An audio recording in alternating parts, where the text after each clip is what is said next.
Opa, economia! E agora? E agora o papo é sobre startups, sobre direito. Explica esse trem direito, Fabiano? Pois é.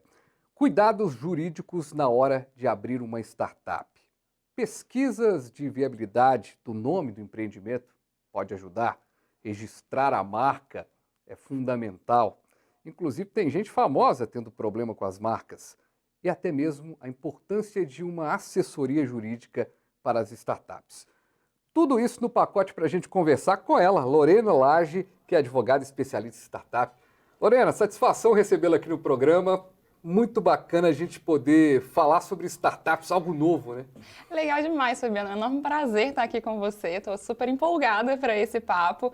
É um tópico que é novo e não é tão novo, né? Porque o direito sempre teve ali aquele distanciamento, como se o advogado viesse para o problema, né? Como o mineiro gosta de falar, do momento de vamos para o pau, né? Achando que o advogado é para isso. E definitivamente essa não deve ser a intenção do advogado. E dentro dessa visão de direito para startups, acho que a gente tem muito para conversar hoje para falar sobre o quanto o advogado é um aliado desse desenvolvimento de uma empresa inovadora. Pois é, aí você falou uma coisa, abriu aqui uma janela para a gente começar o programa destacando isso. As startups, muita gente que está nos acompanhando agora, você que está acompanhando isso, já viu aquela cena, né, na internet do Google? As pessoas que trabalham no Google, que fazem startup no Google, aí você tem aquele trabalho todo leve, aí tem uma sinuca, aí a pessoa vai arejar, joga uma bola, toma um banho no vestiário e tudo, tem uma piscina lá no lugar e tal. Se vendeu uma ideia de um trabalho, nossa, aqui a gente não trabalha, a gente é da criatividade e tudo mais. Ao longo dos anos, os anos foram passando, isso foi ficando um pouco mais amadurecido. E até mesmo aquele profissional viu que algumas dinâmicas, aquela dinâmica do ponto, de bater o ponto, realmente é uma dinâmica ultrapassada. Mas alguns critérios de organização que foram perdidos nessa liberdade foram voltando. Essa análise que eu estou fazendo é uma análise completamente pelo que eu acompanho. Mas você, como uma advogada que está associada a isso, percebeu essa mudança? Essa maneira de entender a startup? Com certeza, Fabiano. A gente viu um momento de evolução desse meio. Eu acho que a gente ficou por muito tempo ultrapassado naquela época ali, numa falta de evolução, para a gente estar vivendo uma quarta revolução industrial, mas agindo tal como numa segunda revolução industrial, em processos muito antigos, muito burocratizados. E todo mundo precisou dessa liberdade, sabe? Assim, acho que foi aquele momento de tentar buscar descompressão, de tentar buscar algo novo, fazer diferente. E as pessoas foram mergulhando de cabeça, vamos fazer novo, vamos fazer diferente, vamos inovar. E isso trouxe alguns prejuízos ao longo do desenvolvimento, porque tudo bem, a gente tem que inovar e a gente tem que ter liberdade. Mas eu gosto muito de uma frase que é liberdade com responsabilidade. E isso começou a aparecer mais recentemente, nos últimos 2 anos, de ver processos e situações que aconteceram com startups que nasceram ali nesse início de desenvolvimento de empresas inovadoras de base tecnológica e que começaram a pagar caro pelo preço disso. Que começaram a entender, opa, tenho coisas a arrumar aqui então. E daí que a gente fala de muitos empreendedores seriais hoje em dia, né? Que deram errado com algumas dessas startups que não entenderam tão bem esse desenvolvimento e que agora estão indo para um novo negócio ou para novos negócios. Conheço empreendedores que estão em 7º negócio, né? E agora com uma visão completamente diferente. Não é sobre a piscina de bolinhas, não é sobre o escorregador. É sobre ter um momento de descompressão, de ter um trabalho leve, mas com responsabilidade. Definindo metodologias, entendendo quais são as metodologias para organizar melhor o trabalho cotidiano, para ter a entrega, que é o que a gente busca, o que a gente quer. Claro. Então a gente está de fato, você visualizou muito bem esse cenário, é o que a gente está vendo hoje, e é por isso que agora o mundo jurídico também está muito aliado, porque todo mundo entendeu que a gente precisa de profissionais, né? É aquela frase do antes feito do que perfeito é maravilhosa. Só que a gente tem que entender bem o nosso calcanhar de Aquiles, fazer bem o nosso trabalho, entender como a nossa entrega pode ser a mais adequada possível com um negócio sustentável, não a curto prazo, tendo visão médio prazo pelo menos. E aí, nesse processo todo da liberdade, que eu até chamo de libertinagem, né? Quando você não cuida, né? Você acaba perdendo um pouquinho do limite da liberdade, e aí você começa a ter um fenômeno de começar nessa alegria toda, nessa gincana toda, nessa colônia de férias, problemas também de relacionamento, problemas jurídicos. porque aí há alguns questionamentos, algumas coisas todas. Essa turma que começou inovando e tudo mais, bateu de frente com uma realidade da CLT, a realidade das questões trabalhistas. Qual que é o cenário hoje dos trabalhadores, dos colaboradores das startups? São profissionais liberais? São profissionais ainda na consolidação das leis trabalhistas? São profissionais na CLT mais provisórios, né? Qual que é o cenário hoje desse trabalhador da startup? Eu achei ótimo que você foi no auge da polêmica, porque realmente, dentro desse cenário que a gente conversou agora inicialmente, de tudo estar mudando de uma forma muito ágil e da gente ter buscado uma liberdade de uma forma tão profunda, isso não bateu com uma legislação trabalhista que é tão antiga. Mesmo com a reforma trabalhista que a gente teve em 2017, o máximo que a gente teve de avanço foi o teletrabalho, que é o home office, né? E é o termo que entrou na legislação. De entender a possibilidade de se trabalhar fora do ambiente, da sede da empresa. E dentro desse cenário, muitas coisas começaram a gerar dúvidas das melhores formas de contratação, de como pode funcionar a liberdade, porque a gente tem o ponto, né? Como encaixar tudo isso.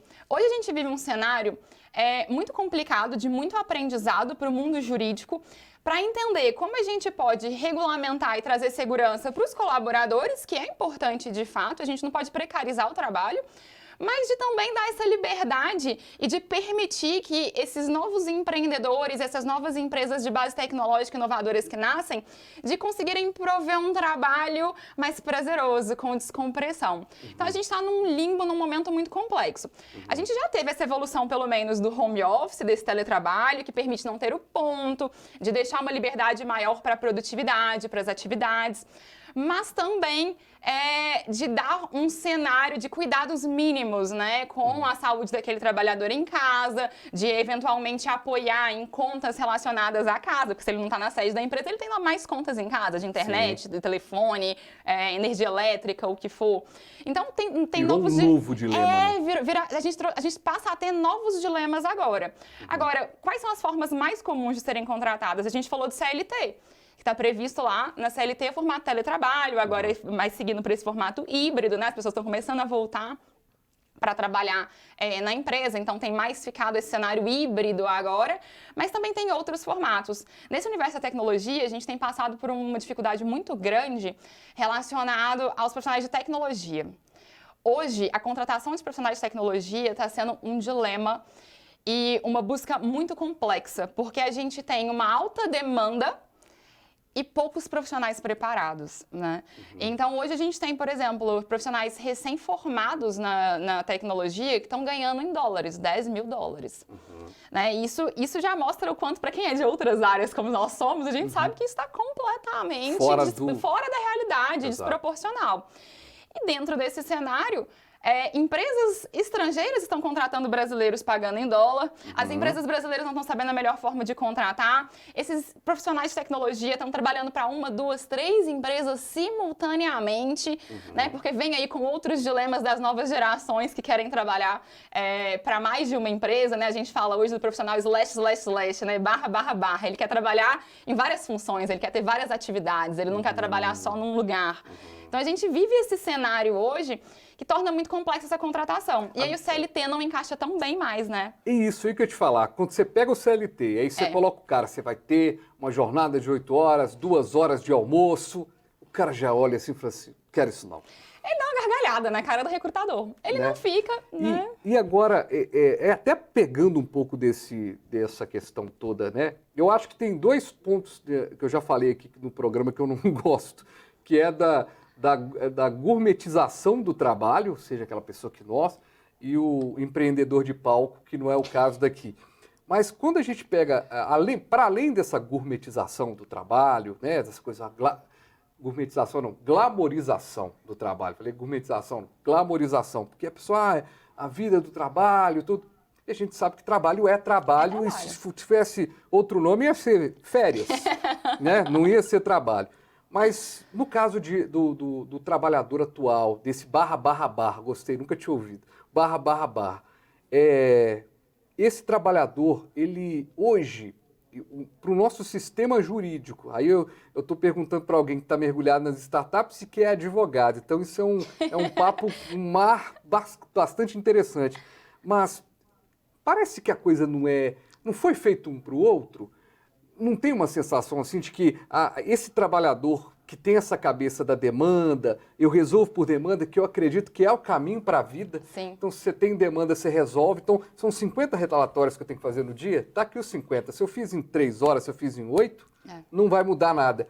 Mas a lei trabalhista, ela é muito engessada. E você, como advogada, você percebe caminhos do meio mudar a lei? Porque isso já aconteceu. Sim. É capaz da gente chegar nesse ponto, assim, uma análise do meio, como já mudou na indústria, a gente já mudou na produção rural, ou seja, esse pessoal está precisando de uma nova CLT? Essa turma precisa de um novo caminho?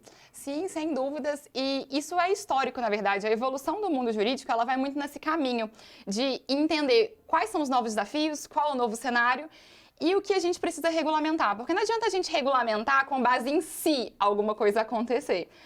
A gente já faz muita lei, né? Aqui no Brasil o que a gente mais tem é lei. Se a gente já faz muita lei e nem está resolvendo tudo que a gente tem, imagina se a gente fosse regulamentar o que nem aconteceu. Então o mundo jurídico, ele realmente espera entender quais são os desafios, o que está acontecendo, para trazer a segurança jurídica, né? Para trazer a tranquilidade para as pessoas sobre como aquilo pode funcionar. Só que a gente vive um desafio muito grande, que a gente acaba esbarrando numa eventual precarização do trabalho, porque uma coisa é a gente falar do trabalho para profissionais que têm um estudo, que têm uma boa compreensão para definir ali a sua carga de trabalho, para definir a sua produtividade, para entender sobre educação financeira e que ele não vai ter um INSS e um FGTS e se preparar, versus um cenário de profissionais de algumas áreas e de algumas profissões que não chegaram a ter esse nível de escolaridade, esse nível de orientação profissional. Então, a CLT, ela vem muito tentando pegar todos esses cenários. Isso é muito desafiador. Mas é inegável que a gente está num processo de evolução, né? Apesar de eu ter criticado um pouco a reforma trabalhista de 2017, pelo menos a gente teve teletrabalho. Mas imagine se não tivesse algo, Mas né? recentemente eu recebi aqui o superintendente do Sebrae, e a gente falava que, e ele concordava muito com a análise que a gente fez aqui, de que a gente está passando do processo que vocês viveram no direito da pejotização, para meiazização, porque está todo mundo fazendo um MEI para trabalhar, né? Se bem que essa turma que está recebendo $10.000 aí vai ter que montar uma empresa mesmo, né, para trabalhar. Mas que é um produto, que é uma forma de se criar um PJ mais barato e as pessoas estão fazendo isso. Não sei se esse público da startup, mas que algo vai ter que ser modificado, que carga horária não vai ser mais a troca do trabalho. Olha, você trabalha 44 horas semanais e recebe seu salário, isso já foi, né? Isso já foi. Hoje, no meu escritório, eu tenho cerca de 55 clientes ativos de forma contínua para apoio jurídico, todos startups e empresas de base tecnológica. Eu não tenho nenhum que não contrata um PJ, não contrata um autônomo, não contrata. E é a regra, na verdade, a exceção é CLT. Dentro desse cenário do / da busca de profissionais de tecnologia, né, a exceção é quem vai pelo CLT. MEI não é a solução, porque é para situações específicas, mas a gente precisa de algo tal como surgiu o MEI para regulamentar os profissionais autônomos que precisavam de alguma regulamentação, a gente precisaria de algo para o universo das startups agora, para esses novos profissionais, para essa nova geração que demanda uma forma diferente de trabalho. Perfeito. Eu acho que é complicado a gente tentar colocar regra. Você tem que trabalhar no formato lá que a indústria definiu na segunda revolução industrial e impor isso hoje, né? Acho que não cabe.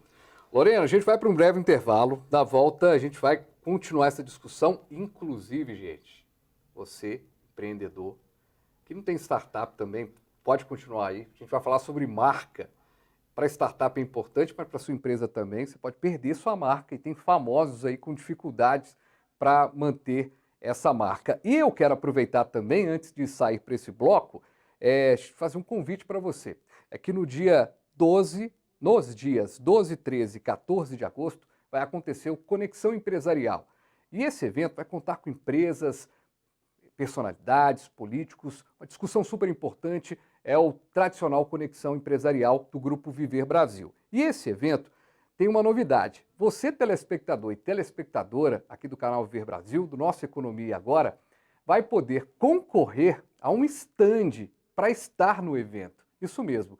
Você vai acessar o @Conexão Empresarial, está na tela do canal Viver Brasil, é o perfil do Conexão Empresarial no Instagram. Lá, nos próximos dias, a gente vai colocar o regulamento, como é que vai ser. E aí, se você tem uma empresa de até 5 anos, uma startup, como a gente está falando aqui, uma pequena empresa, uma ideia que está começando agora, um produto muito legal, você pode participar. O regulamento a gente vai divulgar e você vai poder ter um stand, um dos maiores eventos de Minas Gerais, o Conexão Empresarial, nos dias 12, 13 e 14 de agosto. A gente volta rapidinho aqui com o nosso Economia. E agora?